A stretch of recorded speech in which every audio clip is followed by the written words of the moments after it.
To understand how catastrophic this moment was, you need to know what was at stake in August 1992. Metallica was at the absolute peak of their powers. Their self-titled album, later known as the Black Album, had been released less than a year earlier and had become a cultural phenomenon. Enter Sandman was everywhere. Nothing Else Matters had crossed over to mainstream radio. The band had transformed from underground thrash metal heroes into global superstars, selling millions of albums and filling the biggest venues in the world. The summer of 1992 was the Guns N' Roses Metallica Stadium Tour, one of the most ambitious rock tours ever attempted. Two of the biggest bands in the world co-headlining massive stadiums across North America. Every show was sold out. The production was enormous, with elaborate stage setups, massive sound systems, and extensive pyrotechnic displays. On August 8, 1992, the tour arrived at Montreal's Olympic Stadium. 53,000 fans had packed the venue for what was supposed to be one of the tour's biggest shows. The energy was electric. Metallica was scheduled to open, followed by Guns N' Roses as the headliners.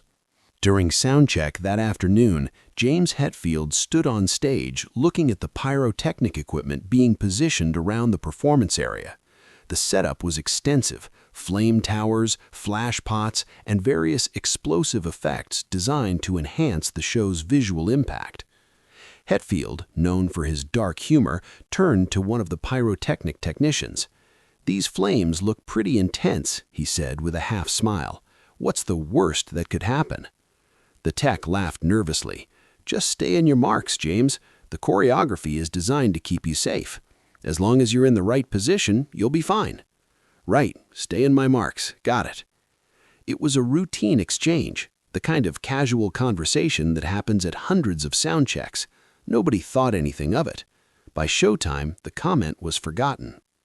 Metallica took the stage at 8 p.m. to thunderous applause.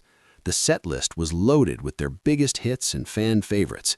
The energy was frenzied, singing along to every word, the energy building with each song. Partway through the set, it was time for Fade to Black. The song held special significance for Metallica. Written in 1984, it was one of their first major compositions that showed emotional depth beyond pure aggression. The lyrics dealt with depression, despair, and thoughts of ending one's life. It started quiet and melancholy, then built to a powerful, cathartic climax. For many fans, it was the song that had helped them through their darkest moments. The lights dimmed. The opening notes rang out, that iconic melancholic guitar line that every Metallica fan knows by heart. Hetfield began singing, "Life, it seems, will fade away, drifting further every day." The performance area for this song included several pyrotechnic effects, flame towers that would shoot up at specific moments during the heavier sections. The choreography had been rehearsed. Everyone knew their positions. The pyro crew had their cues. Everything was supposed to be perfectly synchronized. But in the chaos of a live performance, in front of 53,000 screaming fans, with the adrenaline pumping and the music overwhelming, James Hetfield took 3 steps to his left. Just 3 steps. Maybe he was caught up in the moment. Maybe he was reaching toward the crowd. Maybe he simply forgot where he was supposed to stand. Whatever the reason, those 3 steps put him directly over a pyrotechnic device that was about to fire. The song built toward its first major crescendo. The pyro cue came. The device beneath Hetfield erupted. A 12-foot column of magnesium fire shot upward, engulfing him completely. For 2.3 seconds, though it felt like an eternity, James Hetfield was surrounded by flames that burned at over 1,800 degrees Celsius. He screamed, not into the microphone, a primal, involuntary scream of pain and shock. His entire left side was on fire, his arm, his shoulder, his face, his hand, covered in flames. The band kept playing for a split second, not immediately realizing what had happened. Then Lars Ulrich saw it. Kirk Hammett saw it. The music stopped abruptly, the sudden silence almost as shocking as the flames had been. Hetfield stumbled backward away from the fire. His guitar was still strapped to his body, but he couldn't play it. His hands were burned, his arm was burned, everything hurt in ways he'd never experienced. Crew members rushed onto the stage. Security personnel sprinted from the wings. Someone had a fire blanket. Someone else was screaming for medical help. The crowd, which had been cheering seconds earlier, went silent in confusion and horror. Those closest to the stage could see what had happened. Word spread through the crowd like wildfire. "James is hurt. Something went wrong. Did you see the flames?" Backstage, paramedics were already moving. Hetfield was rushed off stage, barely conscious from the shock and pain. His left arm was covered in second and third-degree burns. The left side of his face was burned. Both of his hands, the hands he used to play guitar, to create the music that defined Metallica, were severely damaged. As they loaded him into an ambulance, Hetfield was in and out of consciousness. The pain was unlike anything he'd experienced. Burns are a unique kind of agony, the nerve endings screaming, the skin feeling like it's still on fire even after the flames are gone. When he was lucid, he kept asking the same questions. "How bad is it? Can I play guitar again? What about the tour?" The paramedics tried to reassure him, but they didn't have answers. They could see the severity of the burns. They knew this was serious. All they could do was stabilize him for transport and get him to the hospital as quickly as possible. The answers weren't encouraging. The burns were severe. The left side of his body had taken the brunt of the fire. Second-degree burns covered his left arm and shoulder, painful but requiring treatment, but the skin could heal. But the third-degree burns on his left hand and forearm were far more serious. These had destroyed multiple layers of skin, damaged nerve endings, and would require extensive medical intervention, including possible skin grafts. Meanwhile, back at Olympic Stadium, 53,000 people sat in shocked confusion. Metallica's set had been cut short. What was happening? How badly was James hurt? Would there even be a show? The decision was made to continue with Guns N' Roses' set, but the mood was somber. Axl Rose addressed the crowd, explaining that James had been injured and was receiving medical care. Many fans left, too upset to stay. Others remained, but the celebration had turned into something darker. At the hospital, doctors assessed the damage. Hetfield had second-degree burns on his left arm and shoulder, painful but manageable.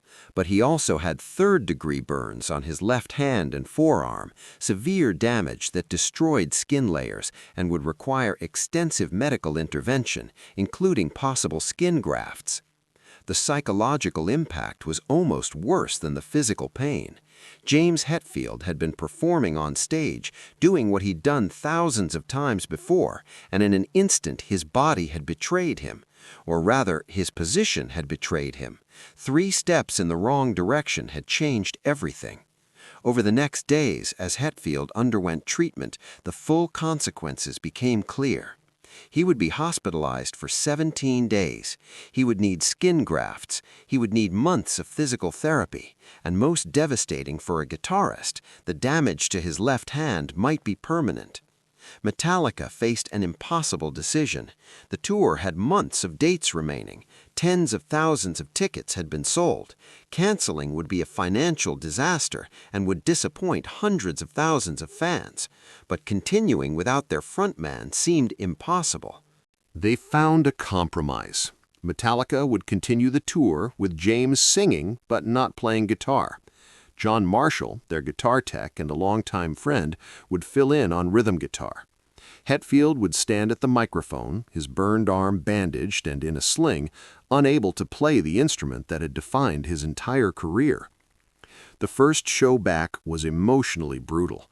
Hetfield stood on stage watching someone else play his guitar parts, feeling helpless and frustrated.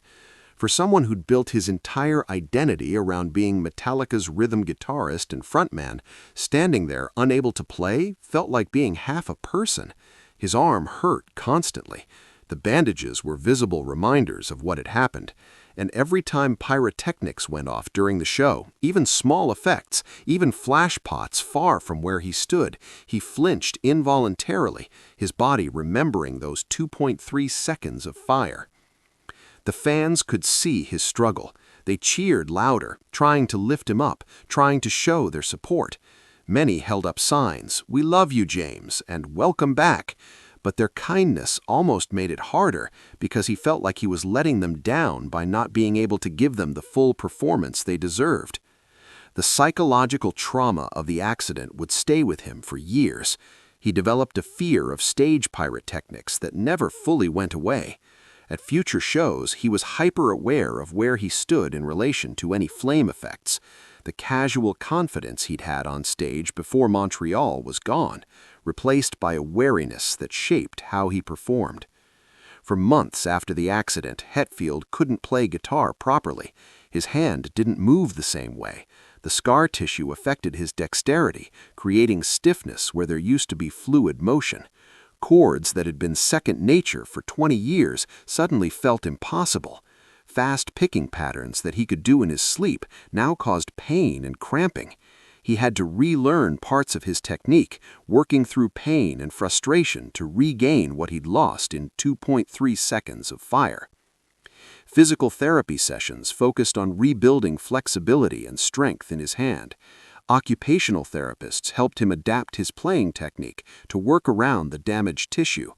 Guitar practice became a daily battle, pushing to the edge of pain, backing off, trying again. Some days he made progress. Other days he felt like he'd never play the same way again. The irony wasn't lost on anyone. "Fade to Black," the song about death and darkness, had nearly killed him.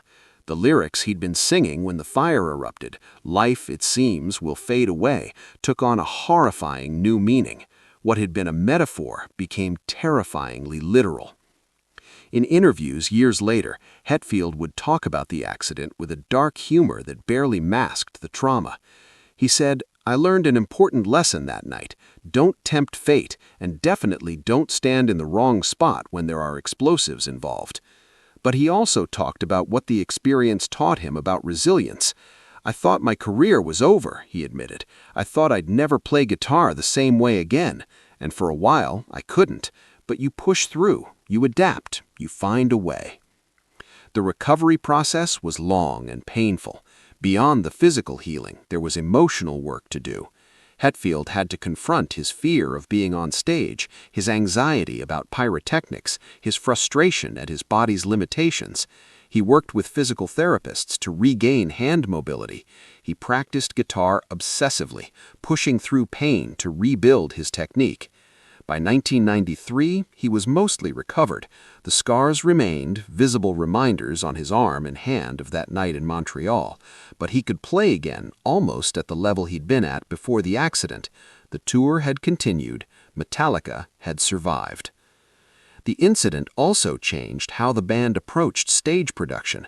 Pyrotechnics were used more sparingly, safety protocols were strengthened, choreography was rehearsed more thoroughly.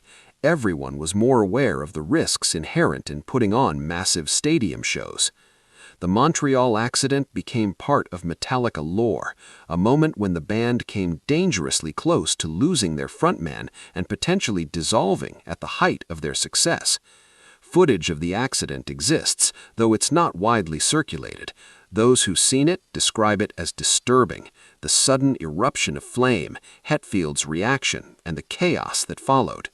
Fade to Black itself took on new significance after the accident. For years, Metallica rarely played it live. When they did, there was a weight to the performance that hadn't been there before. The song was always about darkness and near death. Now it was also about actual near death, about the fragility of life, about how quickly everything can change. In 2017, 25 years after the accident, Hetfield returned to Montreal for the first time since that night.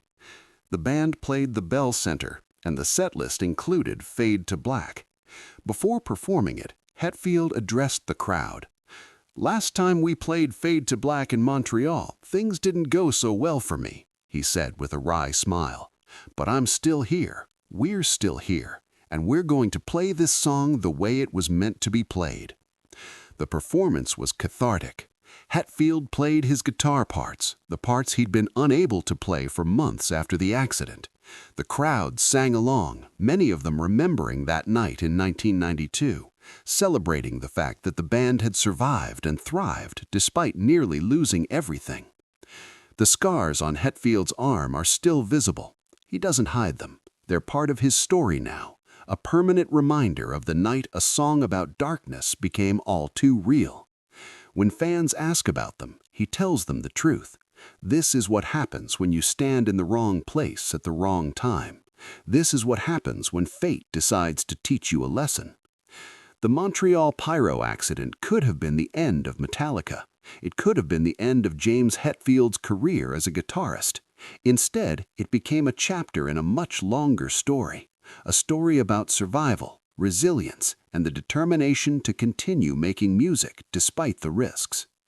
August 8, 1992 taught everyone involved a harsh lesson about the dangers of spectacle, about the fine line between entertainment and catastrophe, about how 3 steps in the wrong direction can change everything. James Hetfield stepped into the wrong position during Fade to Black and was engulfed in flames. He survived, though he bears the scars to this day. The song about darkness and death became the song that nearly killed him, but it didn't. And 30-plus years later, he's still on stage, still playing guitar, still performing for millions of fans around the world. The flames couldn't stop him. The injuries couldn't stop him. The fear couldn't stop him. Because that's what Metallica does. They survive, they adapt, they keep going. Even when everything goes wrong, even when the worst happens, even when the fire comes, they're still here, still playing, still proving that you can face the darkness and come out the other side.